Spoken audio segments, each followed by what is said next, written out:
আজকে দুর্দান্ত স্বাদের এই চিকেন স্টু নিয়ে চলে আসলাম। ভীষণ টেস্টি এবং হেলদি, আর এই শীতের জন্য একদম পারফেক্ট। এই স্টুটা কিভাবে বানাবেন তার জন্য কিন্তু পুরো রেসিপিটা দেখে নিন। প্রথমে একটা ব্লেন্ডারের মধ্যে 6 থেকে 7টা রসুনের কোয়া আর বেশ খানিকটা কাঁচা লঙ্কা, সাথে একটা পেঁয়াজের হাফ টুকরো আর কিছুটা আদা দিয়ে ভালো করে একটা সামান্য জল অ্যাড করে পেস্ট বানিয়ে নিলাম।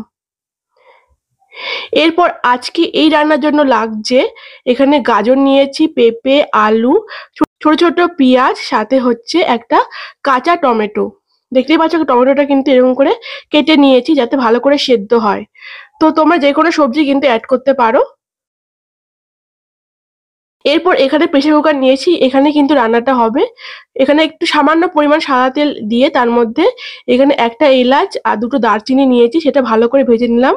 এরপর প্রায় 300 গ্রাম মতো চিকেন নিলাম, চিকেনটা দিয়ে দিলাম এবং তেলের মধ্যে কিন্তু ফ্রাই করে নেব।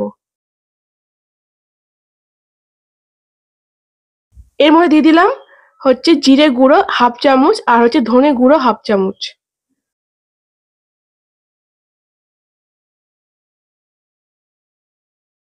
যদি মশলা খেতে না চাও তো মশলাটা স্কিপ করতে পারো। এরপর দিলাম স্বাদ মতো লবণ।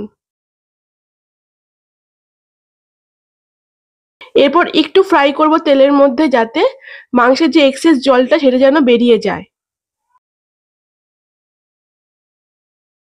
তো এর মধ্যে যেহেতু হলুদ গুঁড়ো দিতে ভুলে গেছি, তাই হাফ চামচ মতো হলুদ গুঁড়ো দিয়ে আবারও একটু ফ্রাই করে নেব।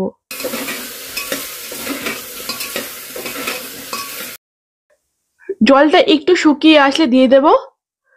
দেখো প্রায় ফ্রাই হয়ে এসেছে আর জলটাও একটুখানি শুকিয়ে এসেছে। এই পর্যায়ে দিয়ে দিলাম আগের থেকে বেটে রাখা আদা, রসুন, পেঁয়াজ আর কাঁচা লঙ্কা বাটা।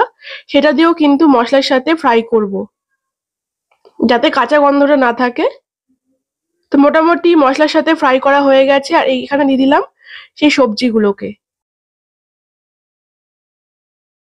এরপর সবজির সাথেও কিন্তু ভালো করে কষিয়ে নিচ্ছি। কষানোটা কমপ্লিট। এরপর 1 গ্লাস মতো জল অ্যাড করলাম। জলটা তোমাদের পছন্দ মতো দেবে। আর এরপর কিন্তু প্রায় বড় চামচ গোলমরিচ গুঁড়ো দিলাম।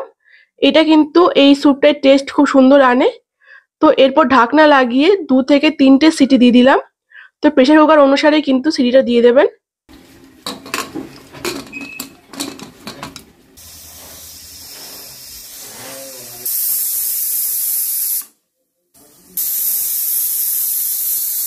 এই পাচ্ছ স্যুপটা কিন্তু একেবারেই রেডি। তো সবজি সেদ্ধ হয়ে গেছে, মাংসটাও সেদ্ধ হয়ে গেছে। তো একদম কিন্তু গরম গরম সার্ভ করে দেবো। আর এই ঝোলটার টেস্টটা কিন্তু অসাধারণ লাগে। দেখতেই পাচ্ছ সমস্তটাই কিন্তু সিদ্ধ হয়ে গিয়েছে। তো একদম গরম গরম স্যুপ বলে কিন্তু আমি সার্ভ করে দিচ্ছি। এই শীতের মধ্যে কিন্তু এই স্যুপটা খুব সুন্দর লাগে খেতে। তো তোমরা এর সাথে একটা পাউরুটি বা ব্রেড নিতে পারো, বা এমনি এমনিও খেতে পারো। তো একদম গরম গরম সার্ভ করুন, আর ওপরে গোলমরিচ ছড়াতে ভুলবেন না। একদম টেস্টি টেস্টি এই চিকেন স্টুটা খেতে কিন্তু দুর্ধর্ষ লাগে। খুবই সুস্বাদু এবং খুবই হেলদি। এই রেসিপিটা অবশ্যই বাড়িতে ট্রাই করুন। কেমন লাগলো কমেন্টে জানান। আর ভালো লাগলে তোমাদের কাছে অনুরোধ, প্লিজ এটাকে শেয়ার করুন। আর যারা পেজটাকে এখনো ফলো করেননি, ফলো করে নিন। ইউটিউবের বন্ধুরা সাবস্ক্রাইব করুন। দেখা হবে আবার নেক্সট ভিডিওতে।